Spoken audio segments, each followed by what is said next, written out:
who are on, to those who are joining. Hello, hello. So we're here live on YouTube. Facebook is Great. issues. So you guys are not hearing any feedback, right? No, you're good. Yes. Us? Okay, great. Awesome. All right, so we're going to get it started. We're gonna get it started now. Everyone good to go? All right. Ma'am.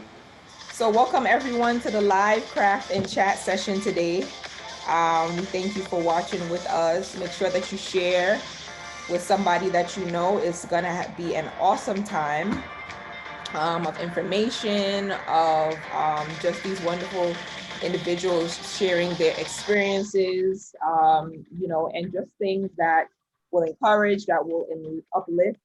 So we have today with us Cheryl Ann Word, and we have Matthew Connor, and we have Dr. Amina Peace. So we just want to welcome all of them, and we just want to welcome all of you and thank you for watching. So today we're going to be talking, well, we know that this is Breast Cancer Awareness Month, but we're also going to be talking about other types of cancer also. So I just want to start it off by Cheryl Ann introducing herself. Also, before we get to Cheryl Ann introducing herself, we're going to be crafting today also. So each of us, you might see us looking down at certain points, but we're not distracted. It's a live craft and chat session. So we are doing some crafts while we're talking and giving this information and sharing with each other and sharing with you. So that's what we're going to be doing today. If you're a crafter, feel free to join with us. And if you have any comments or anything like that, we're live here on YouTube, so you can put it in the chat box, and any comments that you have in the chat box, and it's just gonna be great. All right, so Cheryl Ann, here we go. Go ahead. All right. Hi, everyone. My name is Cheryl Ann. Yes, Cheryl Ann Humwood. I'm new. The new name Humwood. I just got it a few weeks ago. Just got married September 7th. So some people know me at, thank you, as Cheryl Ann Simon. I must have, I don't want to call myself a survivor, but I guess that's what I am. I was diagnosed with uterine cancer back in 2006, which is something that kind of ran in my family. My mom passed at 43 from uterine cancer. My sister was 44. And the history of my family is that the women who had it didn't make it past 45. So when I was diagnosed with it, I was 44, a few months from my 45th birthday. And my former husband, my children's father, had just passed away a few months before I was diagnosed. So I went into panic mode because my children at the time were at the age where they would have been put into the system, having as orphans, I guess you can say. And it made me go into a panic, but I was not having it. I was not going to see my children go down that path. That was not their portion, and death was not my portion. So I went into deep prayer, changed my life. But I'm happy to say I am well past that. It's a generational curse. I'm glad to say that was broken with me. I am a crocheter. That's my craft. It's something my mom taught me when she was sick in her bed. And then she had one of her friends, when she got too weak, come in from her job and continue teaching me. So that's what I do now. And I have fine tuned it through a good friend of mine, Phoebe, from my work. And it's something that I love to do. It relaxes me. I love just making things for people. My specialties are blankets, Afghans, um, cancer. No matter if it's breast cancer, uterine cancer, brain cancer, it's not a fun thing to go through as a patient, and it's not a fun thing to go through as a family member. Watching your family member go through it, and I remember seeing my mom through chemotherapy and getting sick and getting sicker. And my most, before I finish, but my most memorable time with my mom, and it's the thing that it stands out in my mind so clearly. During one of her chemo sessions, she had just come home and I was combing her hair. My mom had long, beautiful hair.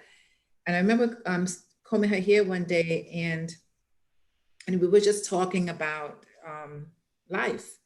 And a patch of her hair came out in my hand. Wow.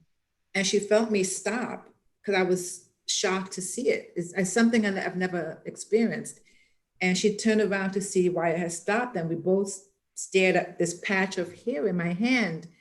And she started to cry, and I started to cry. And then the reality of what was really happening with her and her reality of her upcoming death hit us both. Because my sister was already married and moved out. My brother had already moved out. So it was just me and my mom.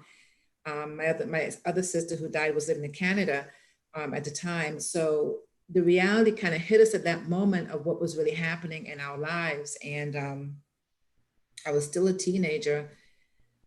And as much as many wonderful memories I have of my mom, that's the memory that really stands out for me. That moment of death, that upcoming death of her, and I'm not saddened by it anymore because I know God has a plan for everything, and everything happens for a reason. And I trust God, and I'm glad I had the time I had with her, but I do miss her. Right, right. So how was it when you said it was hereditary, right? Yes. That each, well, that is what they told you, you know what I Yeah. mean? That is what, technically from, the medical standpoint, that was hereditary. How did you approach it, when you first were told that, that you had this? Well, because when after my mom passed, I went through certain things in my life. But when I started having children, when I got married and started having children, I knew what could happen. Right. My OBGYN and I became really, really good friends, Dr. Martin. Every little thing I felt, any missed cycle, any shortened cycle, I was in his office. If I felt a pain here, a pain there, I was in his office.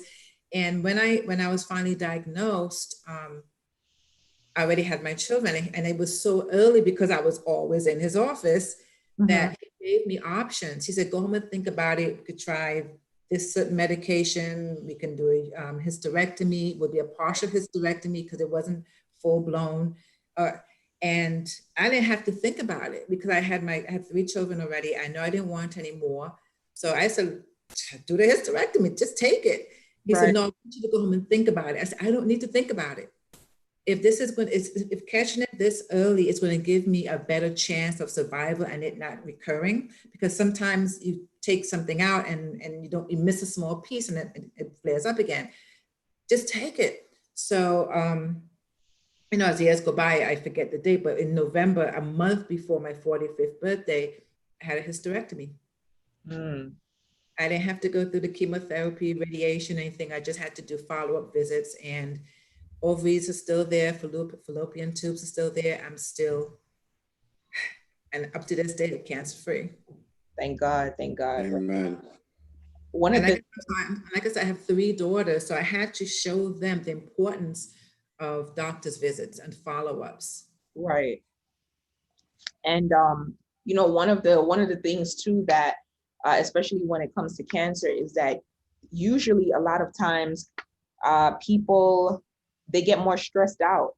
Once you find that some people, you can have it for a good 1, 2, 3 years, and the moment you hear about it, that's like any sickness. The moment that you hear about it, it's like, oh my gosh. And the thing is, and maybe Dr. Keats, you can attest to this, is stress, right? Once you hear it, once you acknowledge it, the thing that really feeds it is the stressful part of it, and just knowing that it's there. It's not even sometimes necessarily the actual sickness, right? Yeah, I mean, stress impacts us in so many different ways and definitely plays a role when it comes to cancer presentation and even cancer progression. Because when stress levels are elevated, you have hormones that respond, you have different kind of chemical reactions that happen internally that can, Right, right. worsen the condition. So stress management is actually, in my clinical opinion, definitely a prescription when it comes to reducing your cancer risk or even improving survival when it comes to a actual cancer diagnosis. Right, absolutely. And we're so thankful that, Cheryl, and that you made it through, as well as, many others who have made it through. How did that, like, as a result of that happening, though, how did that change your how you thought about nutrition, or how you thought about maybe certain things? What did it change for you after having gone through that experience? And it doesn't just have to be, connected with the illness, but what did that change for you? Did it change anything in your mindset? Did it change anything with the way you go about things? What did that change for you? Did it Well, change anything as a woman? What did that change for you? back then, I shouldn't say we, but I didn't know anything about stress management. Right. And as a West Indian, growing up in that West Indian lifestyle with the rich foods, and I didn't know anything about Can real you tell health. everybody where you're from? I'm from St. Vincent. St. From where? Vincent. St. St. Vincent. Vincent. Mhm. Ah, okay. I didn't know anything about real healthy eating. I just knew that this is how we ate. I didn't go through stress at the time. I just went into mommy mode. My determination was not about managing the cancer, it was about managing my children. And for me at the time, it was just getting the surgery done and we'll take care of everything else later on. Right. It wasn't until, wow, maybe a year or two later that I was able to Mm-hmm. breathe.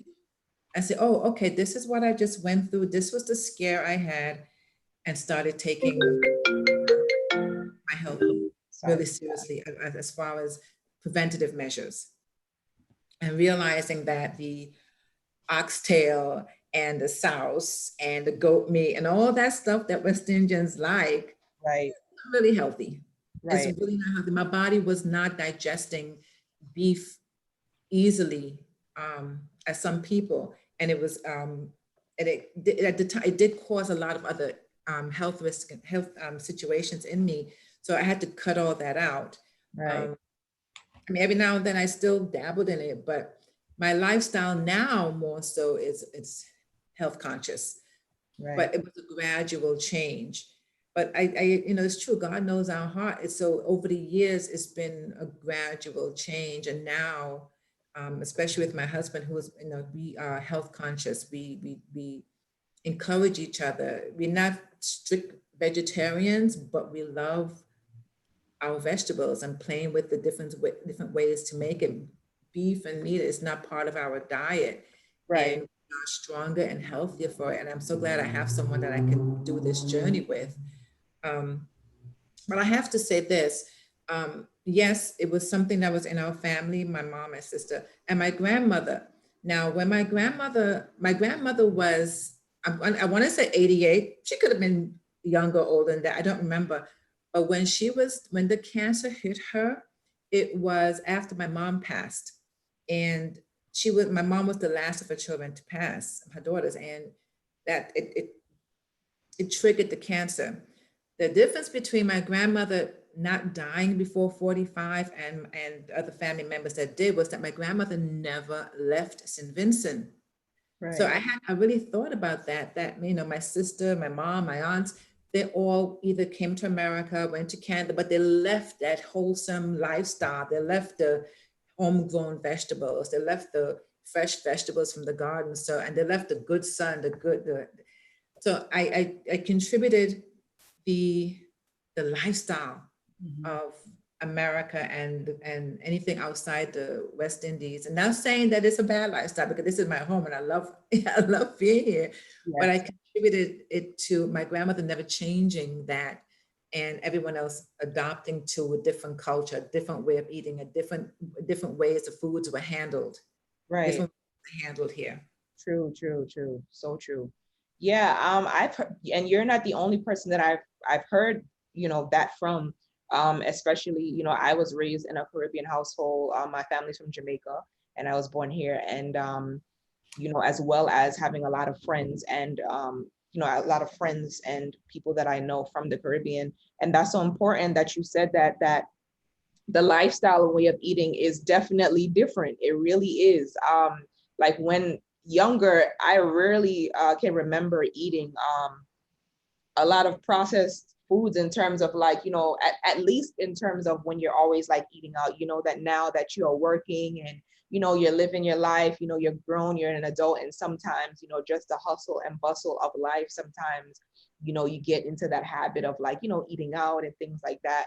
But I know that when I was younger, definitely, it was a lot more, home based, and of course natural remedies. And if you're sick, it wasn't like quick to like gulp down some like liquid Tylenol or something, or it was Go really to the like garden and get some bush. exactly a bush tea, cerasee or something, you know what I mean, to like to I remember I was sick, really sick one time, and my grandmother gave me some garlic tea, and it was the worst ever. I could still remember to this day. It was the worst ever, but anything that was in me had to leave after that tea. And chased it out. Yes, it chased it right out. And those are the things that when I was younger, I wish I was kind of like more aware to, in a sense, because now it really comes in handy now. And I'm so glad that we also have on Dr. Keats to enlighten us on as a whole, not just to towards cancer, but the naturopathic way, the natural way of kind of trying to heal ourselves and get ourselves back to that way of living, in a sense.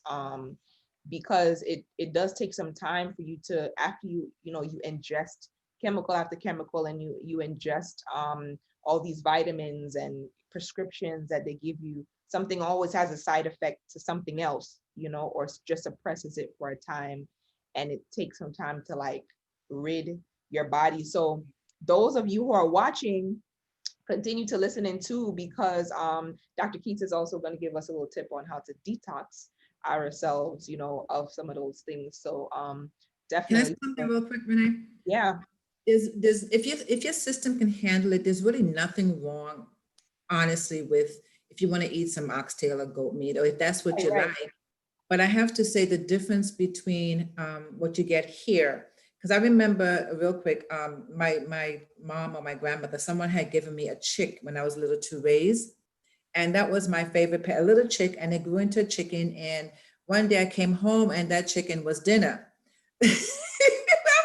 I was devastated, but I know that it was fresh. Whereas here, when we get our chicken, what steps did it go through before it gets to our true. What table? is it fed? And What is it yeah, fed? How was it killed? Was it tortured? Did the body go through any traumatic go through any trauma? So yes, in the West Indies, at least back then, I haven't been home in a while, but back then our meat was fresh. We went in the backyard and did it ourselves, or in right, the neighbor's yard.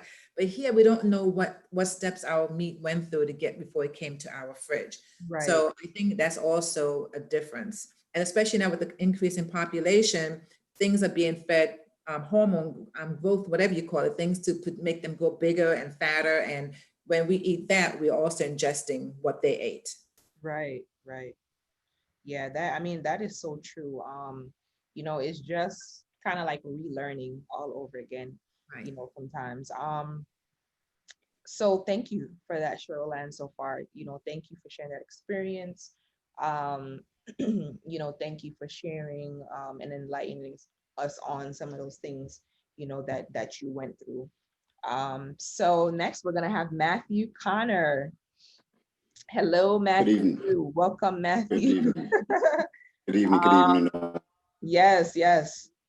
I want to make sure that you got us right. Yeah, Okay, cool. I want to good. make sure I could hear you clearly. Okay. Yeah. So good evening, So, everybody. My name is Matthew. So I'm one of the people Cheryl Ann mentioned, which I was a caregiver to my wife, who has passed away been gone for 2 years now. So she was diagnosed in August of 2017 with stomach cancer. And what caught us by surprise was the fact that my wife was really heavy into the gym and working out and truly eating healthy. But she would have some weird stomach pains, and we thought the doctors thought it was so many different things before they realized what it was. And she went through so many different tests before they found out what it was.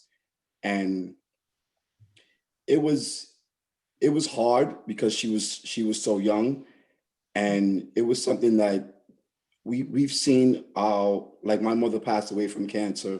She had family members pass away from cancer.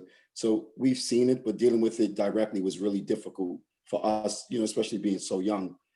Right. And it went from, she was okay and trying to, just continue to eat healthy and do healthy things. But, the doctors would say it wasn't enough. And, we prayed about it, thought about it, and really took time to decide whether we were going to do, the chemotherapy. And we decided that that was the best thing at the time for her, Mhm. with all the information that we had. And, it was tough. It was tough seeing, such a strong woman go through what she had to go through, especially, the chemo making her weak, and, her being unable to do certain things. And she was good for a while. I mean, she lost some weight, a good amount of weight. Right. And I think for the most part, losing weight really put her in a bad place in terms of not, like, people seeing her and thinking something's wrong with her, because she didn't want anybody to know. Like, Right. this was a thing where she just didn't want to tell people. She didn't want people to feel sorry for her. And, you know, that was a bit much for me, because I'm thinking, I know I'm going to need support and help with this. And she didn't want to basically tell anybody. And I sat her down, and I spoke to her, and I said, listen, you have to at least tell, one person in your family, or, just somebody has to know. And I thank God she told her aunt Mianis, which is, I hold so dear to my heart to this day, because she really guided us spiritually, physically. She was always there when we needed her. And, you know, to this day, I can, she's someone I can still count on. Right. But eventually, things got a little bad, and, the chemo, it seemed to help a little bit, but at the same time, it was hurting other parts of her body, and, making her feel weak. And it was just a real tough journey watching her go through it. Right. And this was even before she went into the hospital. So, Wow. um, going into the hospital, she had, the first thing that initially got in the hospital was a blood clot in her leg. And, they gave her blood thinners to treat that, and that was okay for a while. But then it got worse. And she was in the hospital for a while. And after a while, she it seemed like she got a little better, and they were able to release her. And at this point, they had stopped the chemotherapy, which went on for months, for a good amount of months, maybe about 6 months or so. And that was even tough too, because it really changed the attitude. Just having to go to the center to get chemotherapy was a lot. That was always a trouble thing. And one of the things that helped us was we made her appointments on a Tuesday, when we were able to go to church for healing service. And that always put her in a better spirit, and boosted her spirit just a little bit to endure what she had to endure, which I think was great. And Right. but I'll tell you a good story. When the first time she was in the hospital, she was released. She called all her friends, and she wanted to have a brunch at the house. And I was like, maybe you should just take some time and rest, and just, get it together for a little bit before, you have people over. And she just was reluctant. She really wanted to do it. She's very persistent. And I said, okay. And we went out and got a cake and got a whole bunch of stuff. And I could tell that the day of the brunch, you could tell she was so tired. But watching her able to dance with her friends and do something that she liked to do, Right. was great. And it was good to see that. And although I know she was really weak and tired, you know, it was good to see her do what she really loved to do, which was dance with her gym partners and have a good time and still continue to enjoy life. Right. But she, you know, she just endured a lot, and she took a lot of things on, a lot of pain, that because she didn't want to take much medication. So when she was home and she was feeling pain, she didn't want to take anything. You know, I remember one night, you know, being in the outside of our bedroom in the loft on the sofa, and she was in pain, so she would get up and walk around, and she wouldn't want to lay in the bed, and I was always scared that she would get up and walk around and get too close to the stairs and maybe have an accident. So I remember one night she was laying on the sofa, and I just slept by the stairs, just thinking, I just in case she gets up and goes towards the stairs, at least I'll be there. And like I said, being a caregiver, I really didn't know what a caregiver was. You know, you hear the frame, you hear the term all the time, and I had no idea what it was until I had to be that, until I had to assist her in a lot of things. So it was just tough. It was tough. And through all of that, I remember one day, and at the time I didn't realize what it was, but we were in the house and she actually had a stroke. And, you know, I picked her up and I put her on the bed, and she literally couldn't move half of the left side of her body. And she thought she was okay. And I was like, babe, you know, we're gonna go to the hospital. She was like, no, I'm okay. I'm okay. And at that point, she had got some movement back, and she really didn't want to go to the hospital. But I got her dressed, and we were going to the hospital. And so we're sitting on the bottom of the stairs, and I'm about to put her sneakers on, and she tells me, I don't want to wear those sneakers. And I'm thinking in my head, what does it matter what sneakers you put on your feet? We have to go to the hospital. And I was like, you know, it didn't matter to me. At that point, I couldn't fight with her, argue with her. So what sneakers you want to put on, babe? And I came upstairs and I got the sneakers. And even in the car, she was like, can we go to Blimpies first? And I'm saying to myself, this woman just had a stroke and she wants to go to Blimpies. And I was nervous a little bit, but I couldn't show that I was nervous because I didn't want her to get nervous. I didn't want to be scared for any reason. And I remember there was one pastor at the church, the Temple of Restoration, Pastor Jordan, and he was like our main contact. Like we called him basically every day. Every day she was like, call Pastor Jordan, call Pastor Jordan. And I remember sitting in the bottom of the steps, and she called Pastor Jordan, and she's telling him, you know, Matthew wants to take me to the hospital. He always want to keep me in the hospital. He always want to take me to the hospital. And, you know, he's praying with her, telling her it's okay. You know, just go. If that's what you need, just go. And, you know, she just fought the whole time. And there are days where I look back now and say to myself, I don't know how I held it together. And I realized that it was God. It was only God in my life and my relationship with God that helped me together and gave me that strength to do all that I had to do for her, to be there for her. Right. And you know, I didn't have time to cry. I didn't have time to worry. I didn't have time to really take in what was actually going on. And I know that after, when she did pass and things settled down a little bit for me, I took that time and I really, you know, was able to mourn and cry and look back at all the things that happened and realize God's strength is the only thing that kept me and helped me up.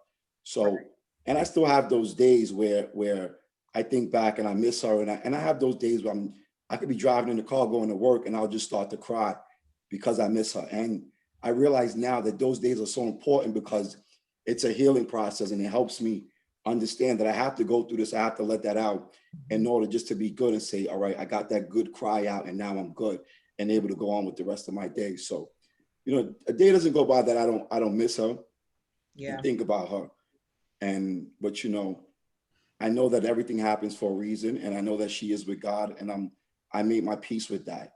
Right. And that was the only thing that kept me together. I truly believe that. Right. So yes, thank you so much for sharing that so far, Matthew. You know, I want to know, you know, because we were all talking previously, you know, and I wanted to know, you know, some of the things that it has also changed for you, not just towards the illness, but like, you know, because remember that, we always think about, tragedy, we think about the things that we've lost, but then on the other hand, the good, that has come out of it, or how it has shaped you, how it has molded you. So I wanted to know, as a person, as a man, there's something that I want you to share too, that we're all that we spoke about before, in terms of, how, as a man, you were okay to let those feelings out. You were okay to say, you know what I mean?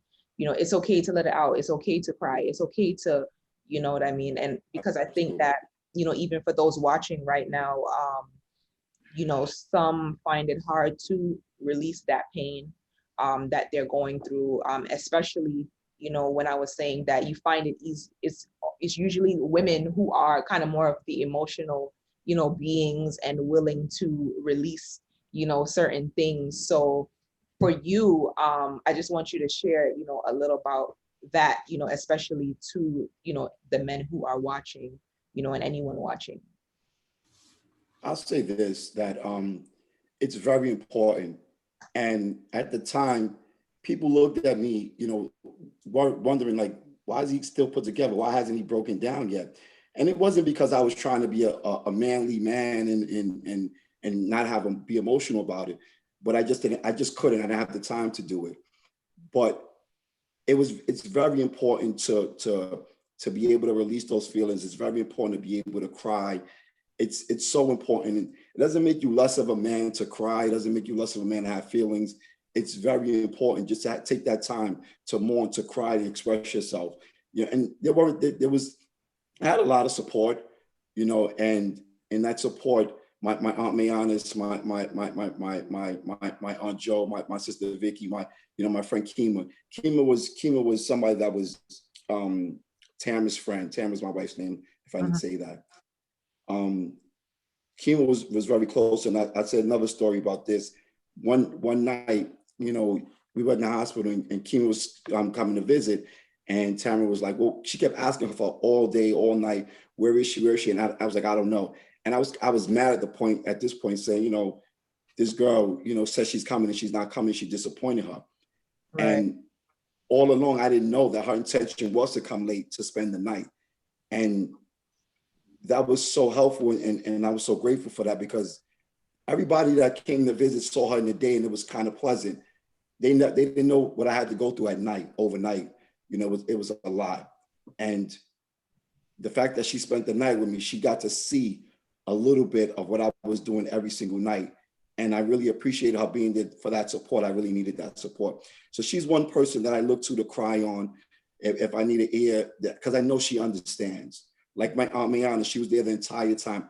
I know she understands. And it's so important to release those feelings and to cry. Like I said, I wasn't strong in trying to be a man just because I'm saying, well, I can't cry. I'm not supposed to cry because I'm a man. It's because the time wasn't right to cry. But whenever I get that feeling and that urge to cry, I cry, Right. And I've been truly encouraged in many ways. My wife encouraged me in 2017, the beginning of 2017, I started writing devotionals. Mhm. And she would always tell me, oh, this is good, you should share it. And I started to share with a few people, a few more people. And it got to the point where maybe a year later, I was at least texting maybe 100 people sharing devotionals that I've written, devotionals that rose from, I read a word in the Bible and just interpret it and then write about it. And because she encouraged me so much to share it, I've been doing that since 2017. And today I have a bookload of devotionals that I actually share on a website. And this came recently where I said, you know what, people always telling me to share it, just share it. And I created a website where I can share those devotionals and I can share other things. And I've been so Right. encouraged. Another thing that encouraged me was Kima introduced me to a prayer line that a lady in Texas started, and her name is Bishop Lucretia Montgomery. She started this prayer line 4 years ago and always prayed for men to come on this line. And I found so much comfort in this prayer line because it's not just a regular, you call in and ask for prayer and just regular. It's literally like having church in the morning, first thing in the morning. She does it every morning. at 5 a.m. Central Time and 6 a.m. Eastern Time. And it's a place to go where you can worship, where you can hear a word, where you could get prayer, where you could pray for others. It's so much happens on that line, and I've been motivated. And one of the things that I've been motivated to do is remember. And I told people one day, just when this whole pandemic started, and I was telling people, don't be scared, don't be worried. Remember to be fearless, because God hasn't given us the spirit of fear, but of power, of love, and of sound mind. And that made me create a ministry, and I started to name. So now these devotionals turned into a ministry for me, where I just want people to just bring people in and understand who God is, and how much He's done in my life, and how He carries me each and every day. And I'll show a little sample of something that I just had made. I'll try to keep it still and see. And it just says, "Be fearless," Nice. and power, love, sound mind on it. And it's like just something that I tried to do. And it's kind of a business, but it's more to me.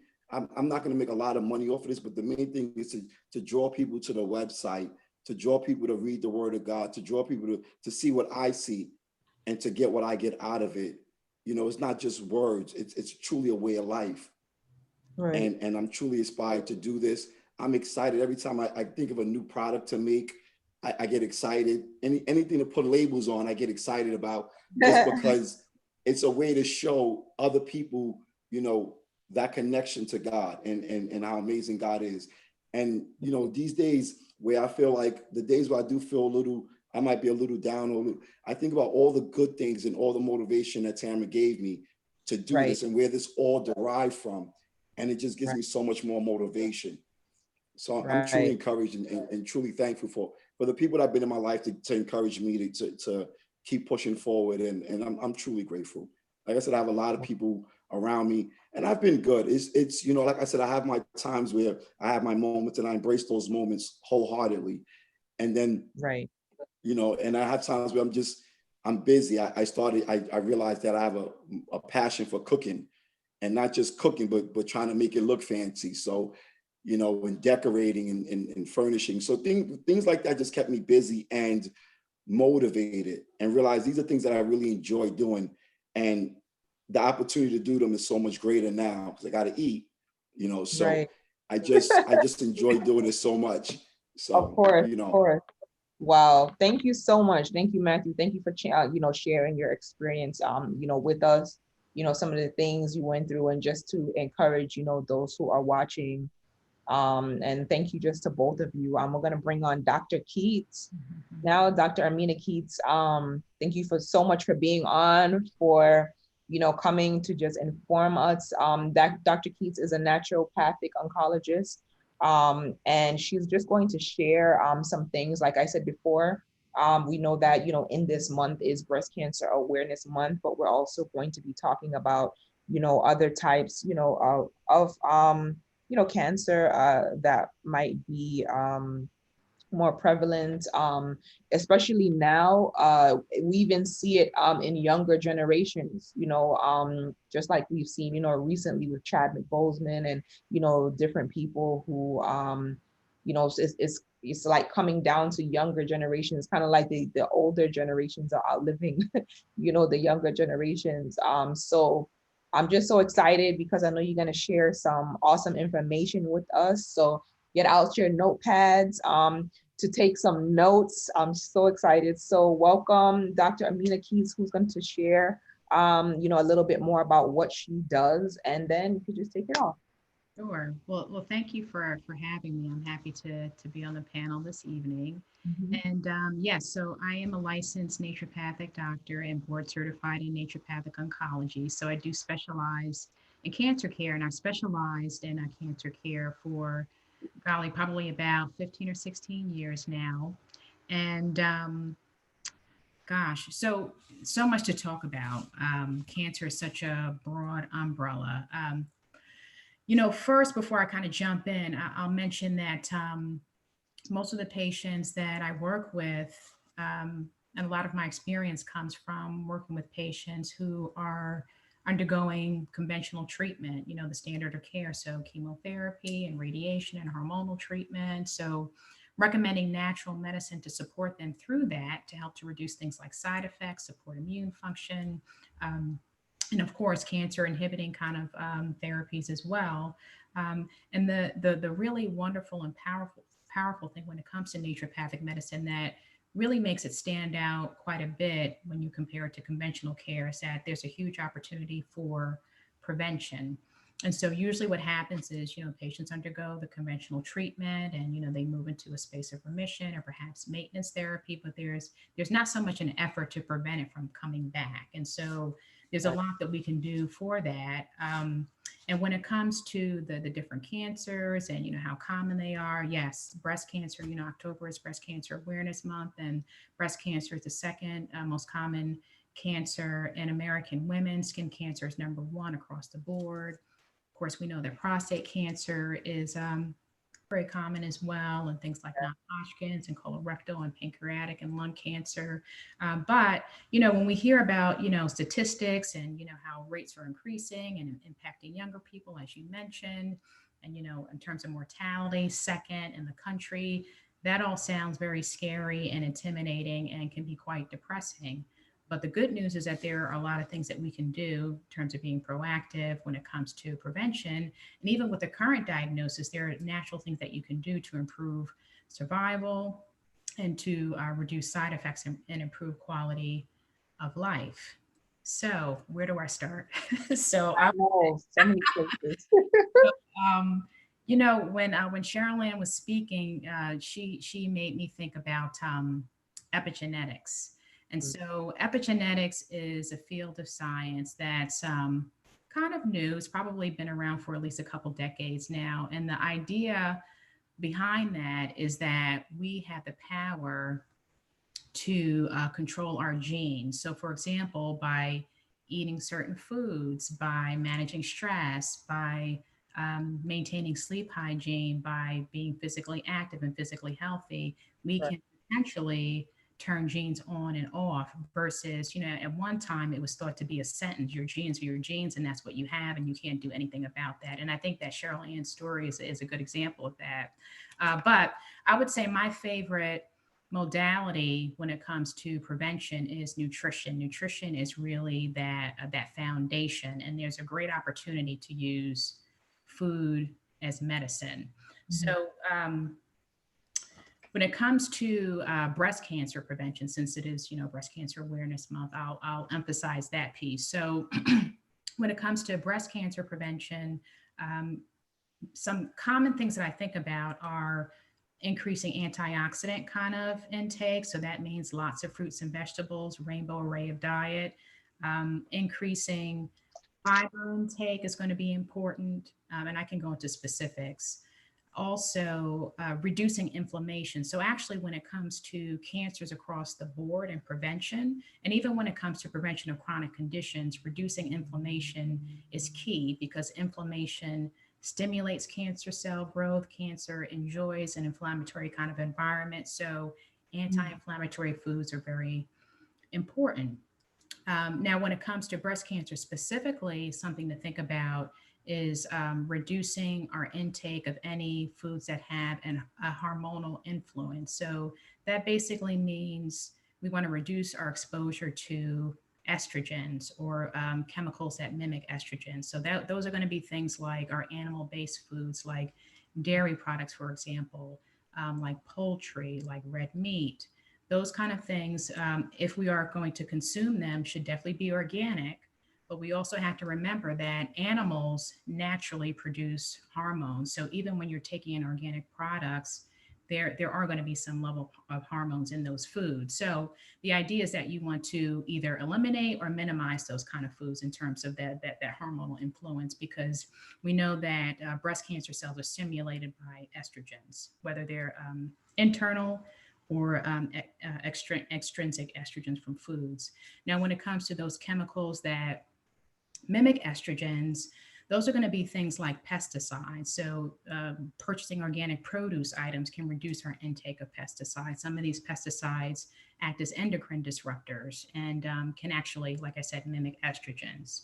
So, those are kind of the general guidelines that I think about when it comes to nutrition and cancer prevention. Now, when we talk about specific kind of antioxidant categories, that was the first bullet that I shared.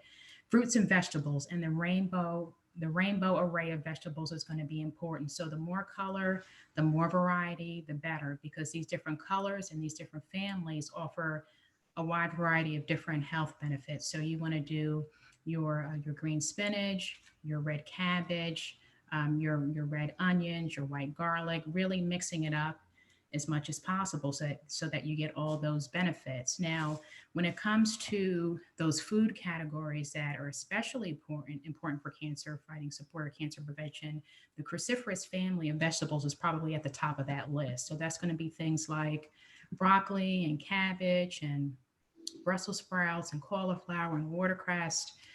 So that list is pretty long. Radishes is on that list as well, and a few other vegetables. So um, there's a couple chemicals that have been studied in that family. One is sulforaphane, and another one is indole-3-carbinol, and a few others.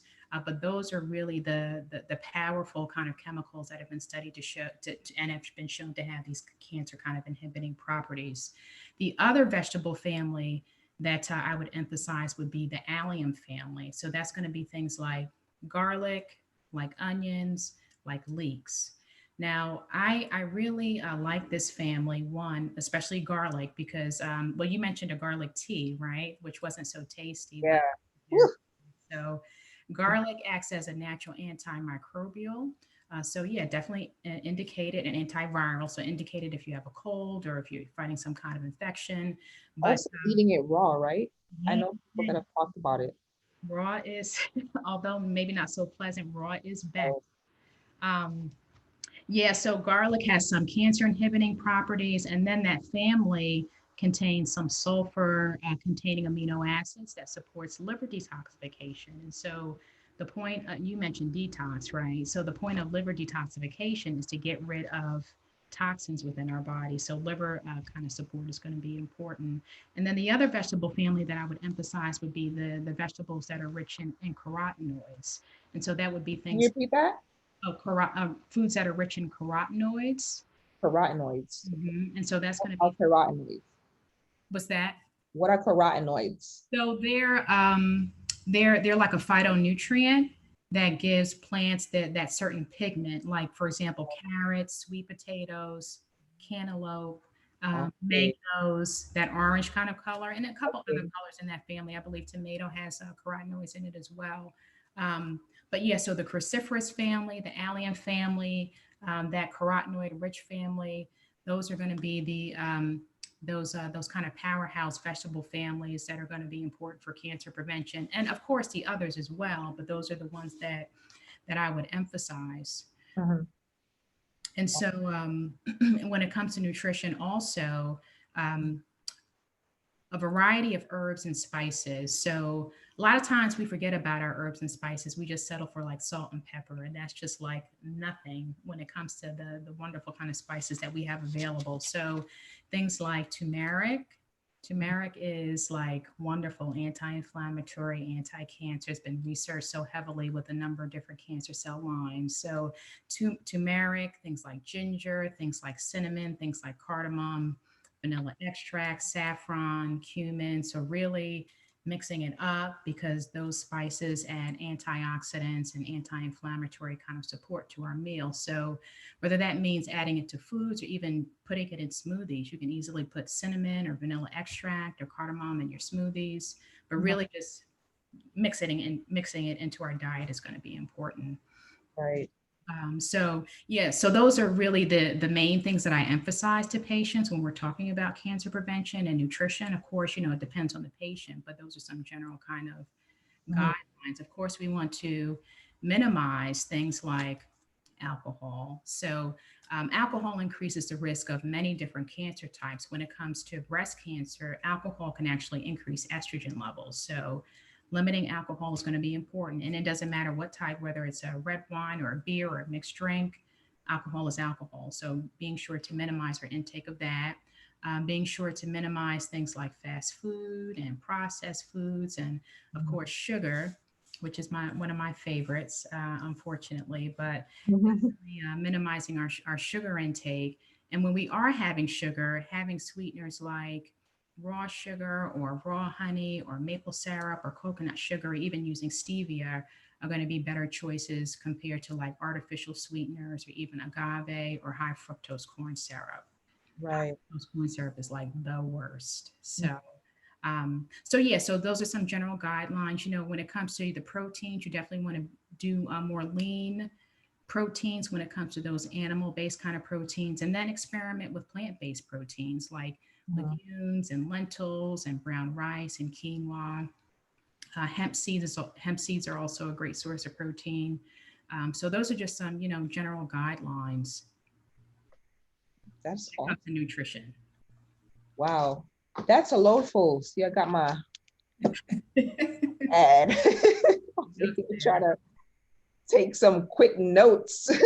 Yeah, I didn't even realize some of those things you're mentioning about the estrogen, Yeah. and things that feed off a lot of estrogen. You would think as a woman, you kind of like, well, I'm full of estrogen anyway, but you don't know at what point you should be having too much estrogen, because that is true that it can mess with your hormones and things like that. And of course, meat and a lot of the things that, we eat probably today has a lot of hormones itself in it. But I Mhm. wanted to ask you something concerning, I want you to mention organic, right? Now we see organic all over the place, right? You see it when you go to Trader Joe's, you see it so many places. What now, organic is pertaining to what they're fed with, right? If, say, for example, a chicken that's fed with grass versus some other type of maybe slop meat or something, right? It's pretty much the organic is referring to how these animals are fed, Right, correct? right. So, pesticide free, hormone free, and antibiotic free when it comes to the animal based proteins. Right. So Okay, okay. ideal. And again, even when it comes to our produce items, purchasing organic is important too, because those pesticides can be harmful and some can actually mimic estrogen. Now, some people, some patients that I work with would say, "Gosh, organic is expensive. That's hard, to fit into my budget for everything." So what you can do, or what I advise folks to do, is use the Dirty Dozen list as the guide. So the Dirty Dozens list is a list that's produced by the Environmental Working Group each year, and it basically provides a list of all of the produce items that are highest in pesticide levels. So, and I think that list is probably up to maybe 43 or something now, but And just where do we go to find that list again, you said? oh, the Environmental Working Group. Environmental Working Yeah, Group. if you Google them, they're very popular group. If you Google it, it'll come right up. But the items that are on that list should definitely be purchased organically Oh, okay, got it. because they have the highest levels of pesticides. Ah, Yeah. that's May I good ask to a know. question, Renee? Mhm. Speaking of organic, I don't know if it's illegal to claim organic when it's really not, but how do we know that something is actually organic other than by just someone saying it? Can they say it and it's not really organic?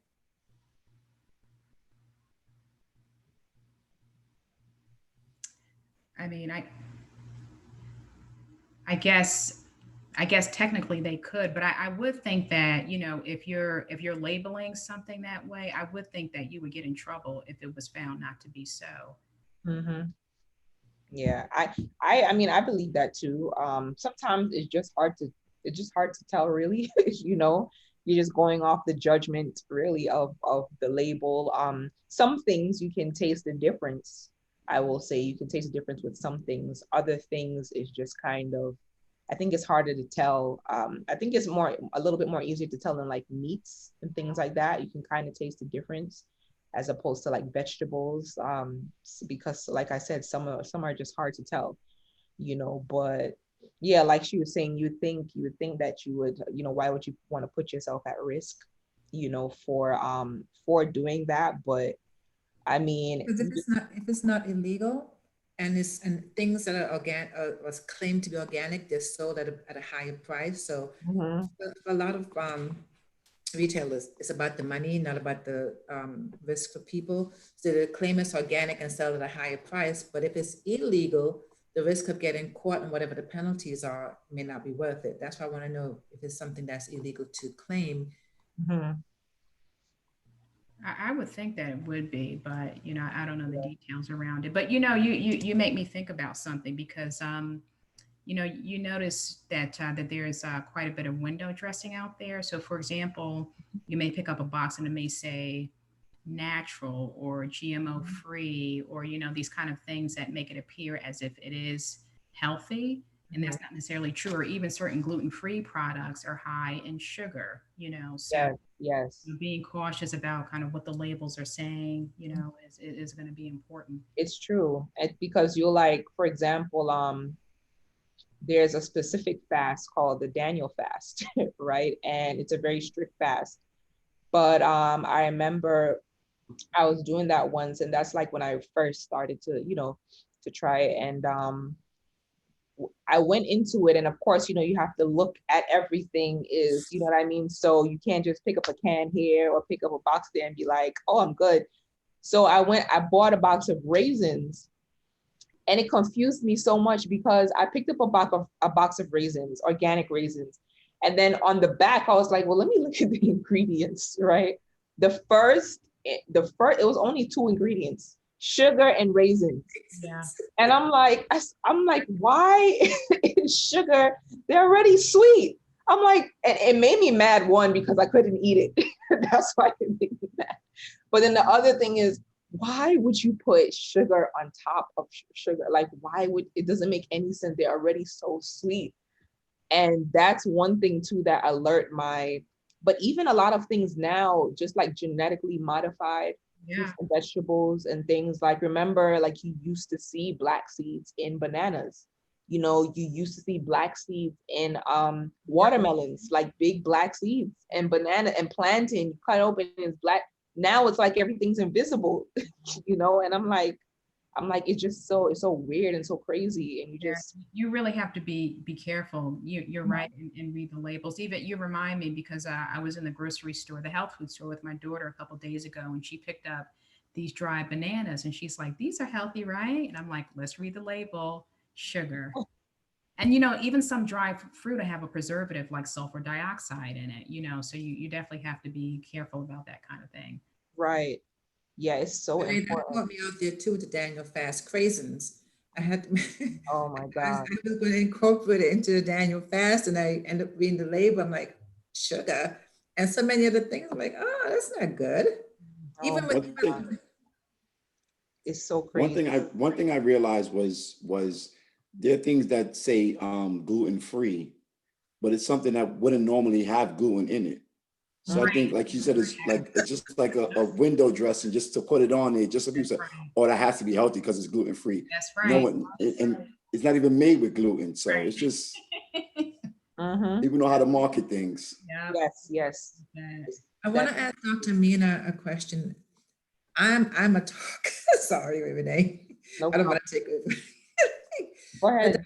Mina, when it comes to milk, a lot of people are straying away from cow milk. I'm taking notes here. A lot, I don't take in cow milk. Cow milk. I like almond milk. I like coconut milk. What do you think about milk as a whole? Cow milk, goat milk, coconut milk, almond milk. Yeah. Is there So anything yeah. wrong with either of them? Which is the best one? Yeah. There's oat milk as well. I would say a no to cow's milk for sure. Because like I said, even if it's organic, there are hormones in there, Mhm. and when you think about it, cows develop milk to feed their cow babies or their calves, right? Not human beings. So Right. yeah, so I would definitely say no to that. But yeah, so there are a lot of great milk substitutes that are out. The nut-based milks. I think that almond milk is great, especially the unsweetened almond milk. I'll be here. I'll be right back. Mhm. Low in calories. I think that macadamia nut milk is great. I started using that recently, and I really like that and the texture to it. Cashew milk, and I think oat milk is fine. I think with oat milk, I feel like the carbs might be a little bit higher on that. I'm not sure about that, but yeah, I think oat milk is fine, and rice milk is fine. Basically, the alternatives I think are okay. The only thing that we have to think about when it comes to that category is the soy milk. So, um, if someone is taking in soy, they just want to make sure that it is organic and GMO free, because soy is a big genetically modified crop. So when it comes to soy, that's important to be specific around that to make sure that you're getting the right thing, organic and GMO free. Yeah, I heard that. Well, years ago when I strayed away from the cow milk, and this was years ago, I went into soy milk and I was drinking soy milk for a number of years. And then I heard that, and now my milk of choice is almond milk, but then I just started drinking oat milk too when I like I'll put it in my coffee or something. And carnation milk, I like that in my coffee, but is that a no-no as well? Now, is that a powder? No, it's in the little cans, like carnation evaporated milk. Sorry. Is that dairy based? Yes, I believe so. Yeah, so I would Yeah, say it no. is. I mean, nowadays they have all these different nut-based creamers that are really good. I've tried them before. And you know what else is a great creamer that I use is just plain macadamia nut milk. It has a Never. really nice consistency and kind of thickness to it. Okay, and since Renee is back, I have one more question, then I'm gonna just shut up, okay? I'm getting it out because I really want to know this. So much knowledge, right? Huh? I said so much knowledge. Yes, I'm so glad I can pick her brain right now. So right now, our tea of choice, we make our own tea. We put in it lemongrass, oregano, cerasee, mint, soursop, moringa, sage, cardamom, turmeric, and clove. All, all, That's all in one. all in one. Boil it all together. Wow. That every few days. I make a fresh pot every few days, and I boil everything out of out of my Is that a herbs. good wow, Dr. Keats, or a wow, I need No, I to. mean that you're never gonna get ever if you drink a combination like that. I mean, that sounds like it's full of antioxidants and Yeah, sounds good. anti-inflammatory, antimicrobial. I mean, that sounds like a great combination. I don't mind saying it on Facebook. My pee is beautiful. I love my urine is just beautiful. Well, Now I'm thinking to add good garlic to urine, it. right? And I'm thinking to add garlic to it. Is there anything else? Because my husband and I, we just want that we love this healthy lifestyle and how it's making us feel. So I'm going to add some garlic to that, fresh garlic. Anything else? You put black pepper in there. Mm. You know why I say black pepper? Because that enhances the absorption of turmeric. Mm. So, Like the crushed black pepper that we would season food with. just regular black pepper. Can Oh, cayenne pepper give the same effect? Not so much. Black pepper is better to use. Wow. okay. Black pepper and So garlic. that enhances what you said, the turmeric? Turmeric is hard for our bodies to absorb. Oh, But black pepper and even healthy fats can enhance the absorption of turmeric. So yeah, I would say to that tea, just add a little black pepper to it. awesome. Yeah. Okay. The two things that I wanted you to share, right? Two more things. I want you to share some supplements, Okay. right? That we can, a basis, right? That we can at least start off, like you say, okay, these are the main things that you guys should like be taking like every day. Yeah. So, when it comes to supplements, that's more individualized, right? I mean, Yeah. nutritionists to some extent too, but supplements are very individualized. But I would say the two that I would recommend most frequently for cancer prevention would be vitamin D. Now, with vitamin D, it's important that we have our 25 hydroxy vitamin D levels checked. I would say at least 1 to 2 times per year because you don't know how much you need, right? You might need 2,000, you might need 5,000, 10,000. So having the lab work done on a regular basis and then dosing appropriately. So vitamin D, well, you probably heard about the association of low vitamin D levels in COVID, right? So vitamin D is going to be important for immune support, prevention of cancer, prevention of autoimmune conditions. And actually, people of color tend to have lower levels of vitamin D. So it's super important for us to have our levels checked and to be dosed appropriately. So I would say, now also with vitamin D, it's been associated with a reduced risk of a number of different cancer types, including breast cancer. So that would definitely be number one. The other thing would be omega-3 fatty acids or fish oil. Now, omega-3 fatty acids are a healthy form of fat, but commonly deficient in our diets. And so it's important, especially when it comes to reducing inflammation. And so reducing inflammation is going to be important for the prevention of a number of different chronic diseases like cancer across the board, Alzheimer's, diabetes, cardiovascular disease.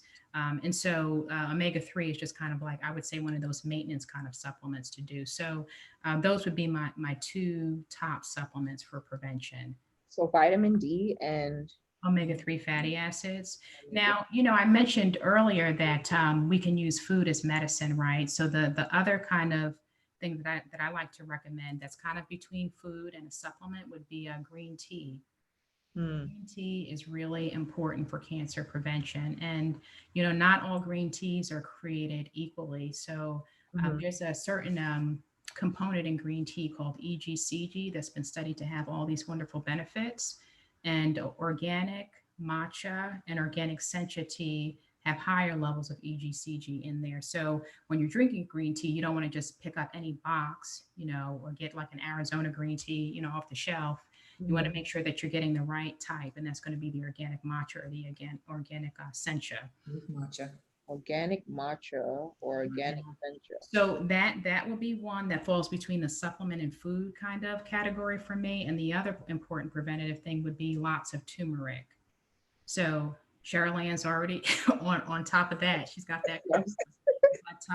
But yeah, so adding turmeric, whether it be the root or the powder, you can add that to smoothies, you can add it to scrambled eggs, you can add it to vegetables, poultry, teas, however you can get that in. That's going to be really important too. Okay.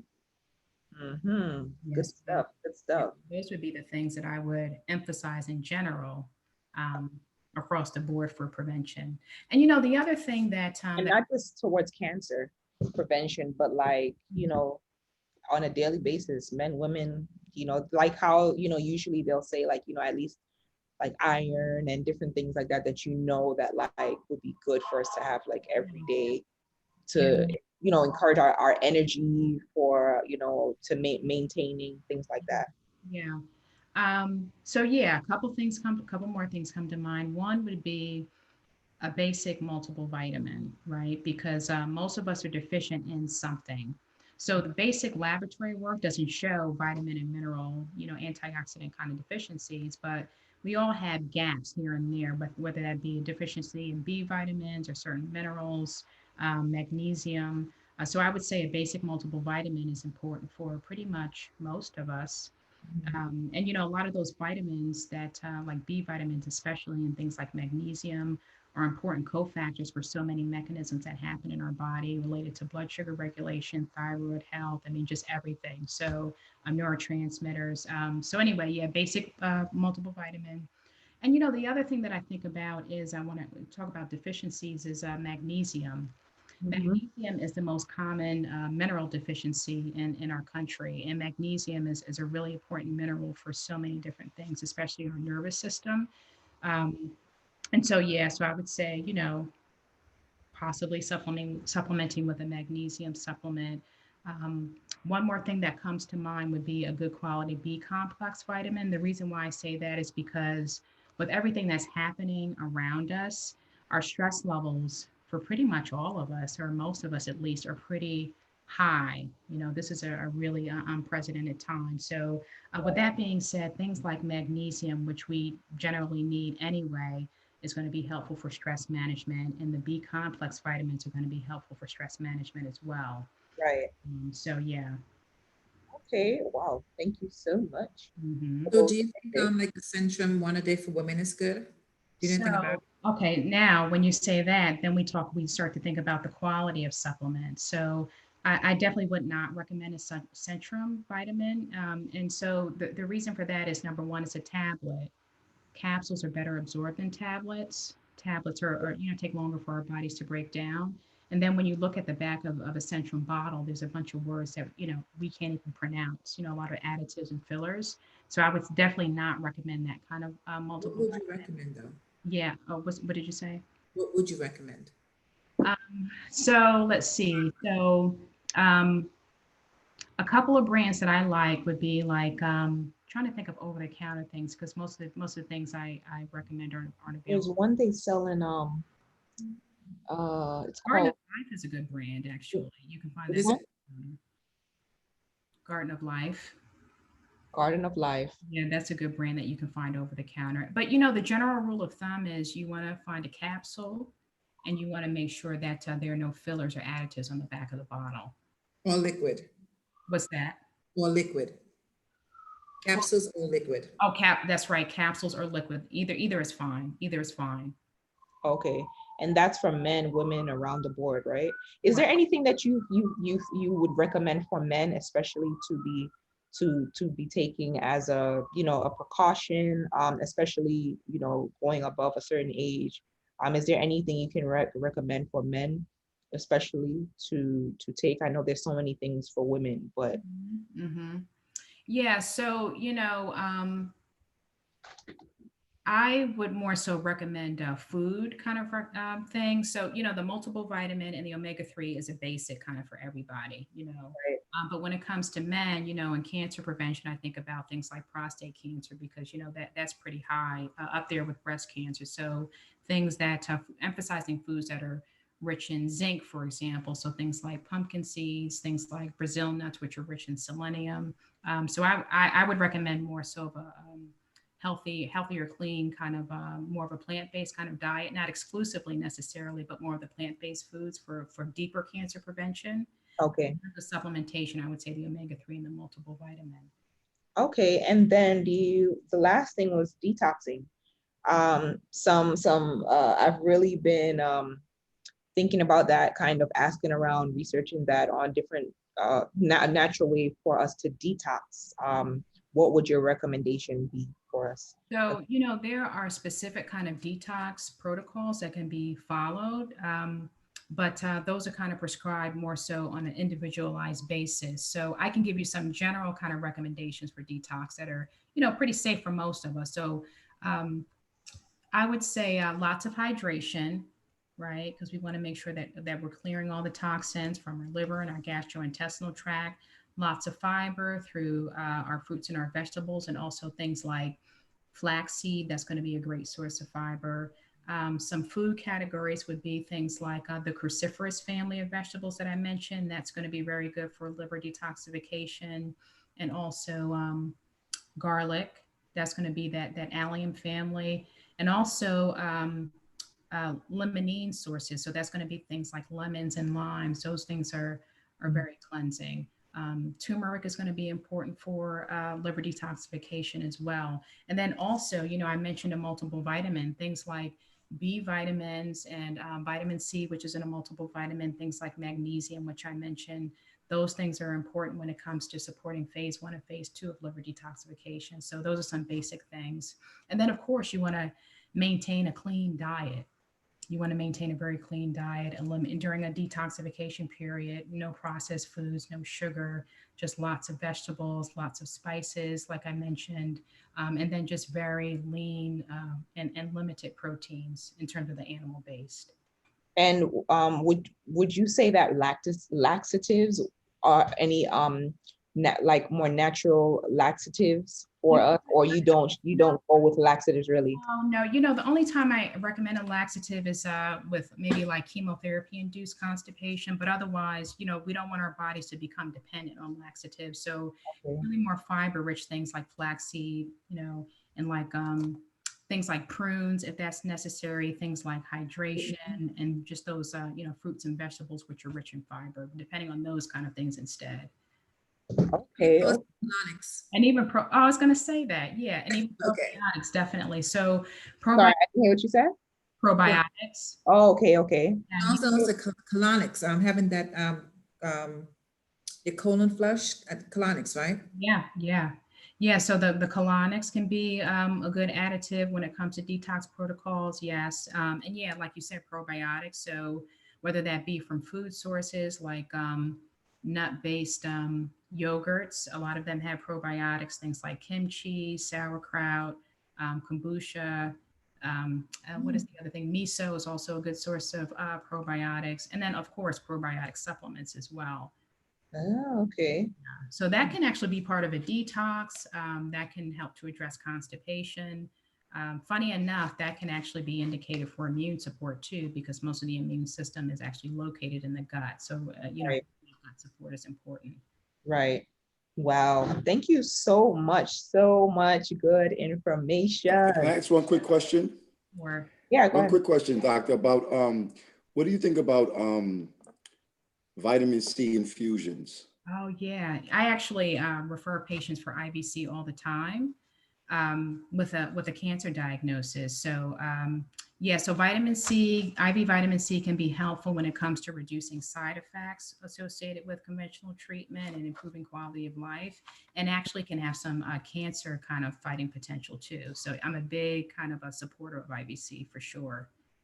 You just have to be careful about treatment. I mean, sometimes it's contraindicated with certain drugs or even with radiation. So you have to be kind of be careful about when you dose it. But definitely, I've seen it be effective for patients. Thank you. Sure. Yeah, I'm sure one way or another we are connected to someone that we know that has it, has been diagnosed, that had it, that something that's running really, it's on a rage now, So thank you so much for the information that you've given us. Thank you, Sherilyn, so much for sharing. Thank you, Matthew, for sharing. It was really awesome. As you can see, my page is full right now. But yeah, thank you so much. Every day it's good to learn. It's good to, like I said, even my weakness is sometimes junk food. I have my junk food weakness, or my chocolate weakness, or but in the way that I cook, even I recently, not too long ago, I changed all the pots that I used to use. I bought new pots because of the aluminum.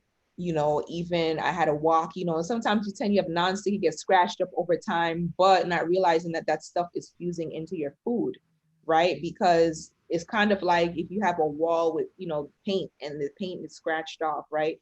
It's still, seeping into the air. So you got to get that fixed up because that's lead and that's things that's being exposed. So um, I used to use deodorants that have aluminum, in it, and being knowing that the lymph nodes are right there under your arm, you know what I mean? So whatever you're putting there under your arm, or wherever you're putting it close to where you have lymph nodes and porous areas, that is not going to be a healthy factor for men or women. So I started using more healthier deodorants, or just paying attention to things that don't have aluminum in them. So yeah, I've switched my deodorants, I even, because I said, wait a minute, I'm like, I'm switching the food, but the pots, if I'm using aluminum pots, or cooking out of aluminum foil, sometimes whatever, that's not healthy either. So I kind of try to look at it all around, you know what I mean? So at the end of the day, you just got to say your grace and eat your food, but because nothing is foolproof.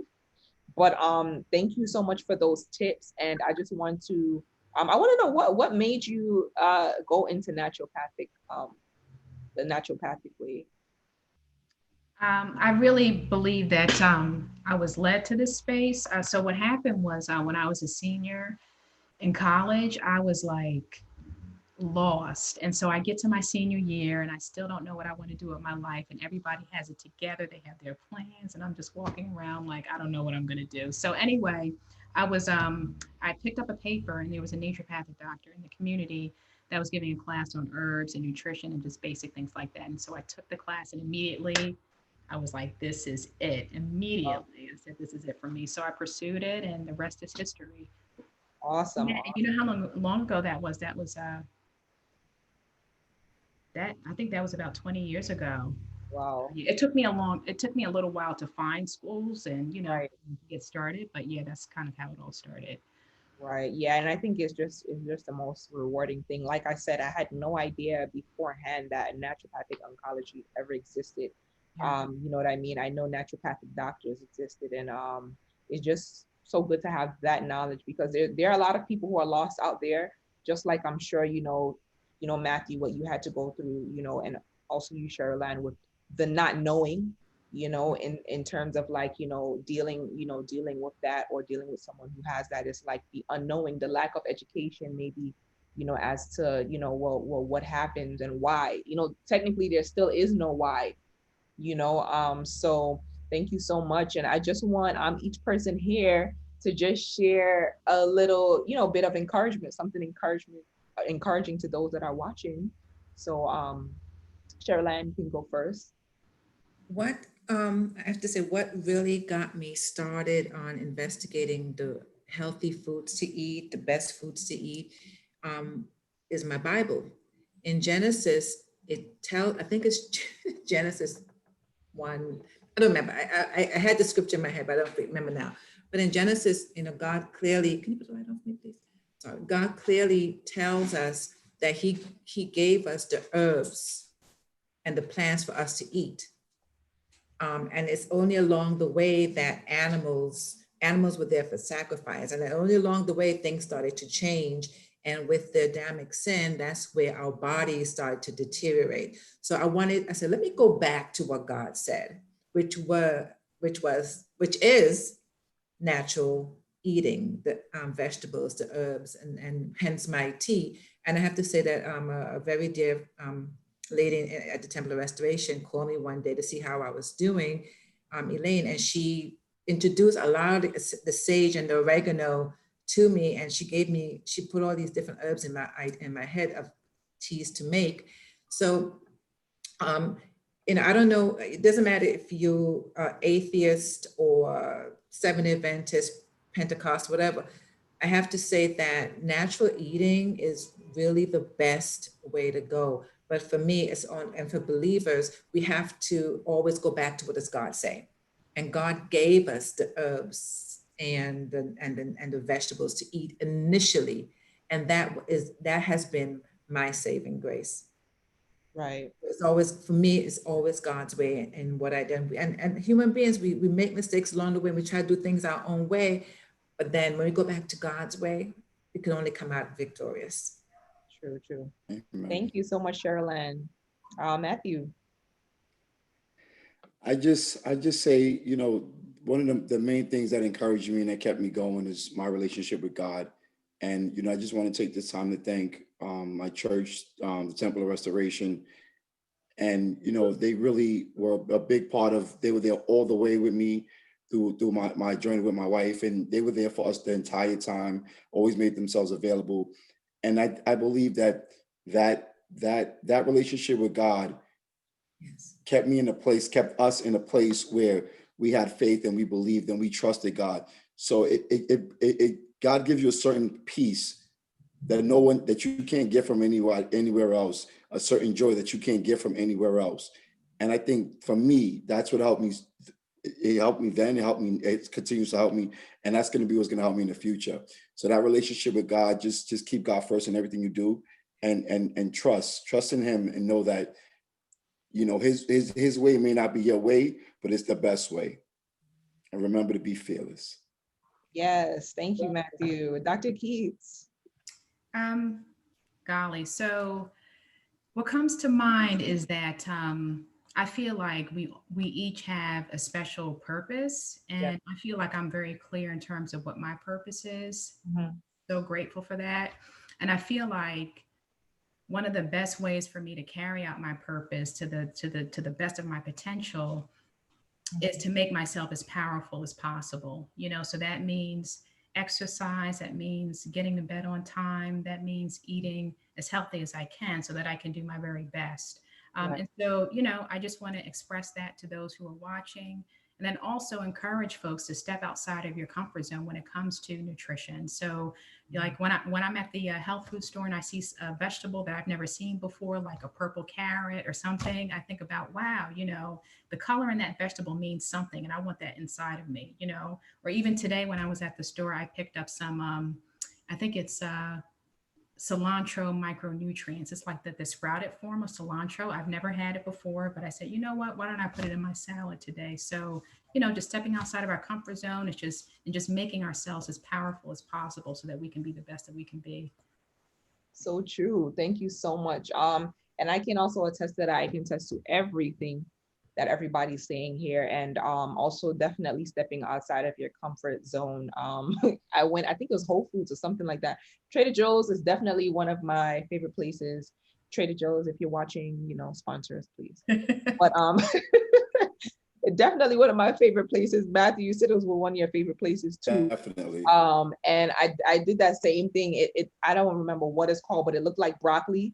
and it was not broccoli. It's kind of like, it's long, but it looks like broccoli at the end. I don't know, but it's bitter. It's very Broccoli? bitter. Was it broccolini or broccoli rabe? Maybe the second one, maybe something like that, but it's bitter. Like even when you cook it, it's bitter. So I was like, okay. So I just had to kind of, I didn't know how, I thought it was going to come out regular. I dabbed a little seasoning on there, but nothing was helping that thing. But I was like, okay, well, that just made me feel even more healthy, you know. But yeah, I definitely can attest to that. And I'm gonna say honestly, you know, if you've been eating away for a while, it's not easy to, you know, it's kind of like you go through those withdrawals. You know, you can't say the next day like, okay, I'm totally, you know, cut you off. You know what I mean? At some point, it's gonna draw you back. So what I've done with myself is like increments. You know what I mean? And I start with the cooking. You know what I mean? If I start to find that like maybe I'm having like start to have like too much meat, you know, then I lay off of that, and then I'll just do, you know, other things besides that. So even going back to the veg, I call myself a meatitarian. That's what I call myself because I'm half vegetarian life and half meat. So, but yeah, but just thank you so much. And before we end, I want to everybody to show what they've done. In the comments, I have listed all of the links. I've put the links on where you can find Dr. Keats. If you go on her page, on her website, she has also does lives on Facebook and different platforms, and just a lot more, you know, just besides, you know, the cancer side of it, but just a lot of things, sharing information about, you know, how we can boost our immune system, you know, different aspects of it, you know. So definitely follow her on Facebook, and check out her page, look at her website. Even if you know, you want to find out how you can book her for a consultation or book her for some type of service, please follow her. The links are in the comment box. Matthew, I've listed his website also, that you can check out his awesome devotions, you know, and any of his products that listed there, so that you can stay in contact and follow him. And Cheryl Ann, I have posted your Facebook page in case anyone wants to see or find out how they can get your or order some of your beautiful crochet items. You know, her work is awesome. So I want everybody to show what they've done so far, what they've done. So Cheryl Ann, you can go first. Okay, this is a throw that I'm making for my own self, my couch. So I'm putting the finishing touches on it. Can you see it? Awesome. Okay. That is beautiful. That is beautiful. That is awesome. Dr. Keats. I thought you were going to say the worst for last. Oh, no, not at all. Okay, I'm partially embarrassed, but. Oh no, that is awesome. What did you use? So I have it's like the codes that go, you know, the numbers. Whoa. I got some of them on there I have to finish, but. Oh my god, that is so cool. So you know, everybody, this is a live crafting chat session. So for the people who their expertise is not crafting, they got to bring a coloring book or something, and they got to join us. So that is what Dr. Keith did today. Matthew, let's see what you got. So I poked some holes and some laminated cards that I made to use for my to put on my mugs. Some homemade tags that I'm selling on my website. Awesome. So just guys, encouraging tags. Yes. Encouraging tags on the mugs, just so everybody can stay encouraged when they receive a mug. So go order your mugs and remember to be fearless. Yes, please visit his site if you love the Be Fearless you know, mugs. You want to know where you can get them, please visit Matthew's site. I've listed the eccentric accessories website, the links for Instagram, Facebook, and you can also subscribe and follow us here on YouTube. What I've done is something very quick. I've been doing some work with resin. I don't know if you can, these are reflective, these are earrings. So these are UV resin earrings. I was trying to do something real quick. I don't know if you can see it. If I turn it to the side, you can see the iridescent color. It's like different colors, but these are some earring studs that I just did. So yeah, that's my little quick fix. because Tell me when I can come to pick up mine. oh yes, definitely, definitely. The So one the other night. I post pictures of the jewelry. And if you guys would like to know when the shop will be open, go to eccentricaccessories.com and you enter your email and it will let you know when the shop is open. But if you're on Facebook, you see anything that you like, you can inbox or you can send an email to eccentricaccessories@gmail.com. So I just want to thank, everybody who has just come on. Thank you so much, Dr. Keats. Thank you so much, Matthew. Thank you, Cheryl Ann. And I want to encourage everyone to be positive, to think positive, to do positive, and just make the best out of the times. And remember that we can do nothing, without God, that we need his strength at the end of the day. Whether you're a believer that's watching this or not, we hope that you were encouraged, by the information that we've shared, and that you continue to receive some type of encouragement. And especially that if you don't know God for himself, we hope that you find him for yourself and that you are encouraged, and that we hope that you continue to stay uplifted and healthy. So thank you so much to everyone again. Have an awesome week, an awesome day. Be blessed. Thank you so much. Thank you, Renee. Thank you. I enjoyed Thank it. you for having Thank us. you guys. Bye. Thank you for having us. Be in church, Matthew. Bye, Dr. Mina. Bye. Okay.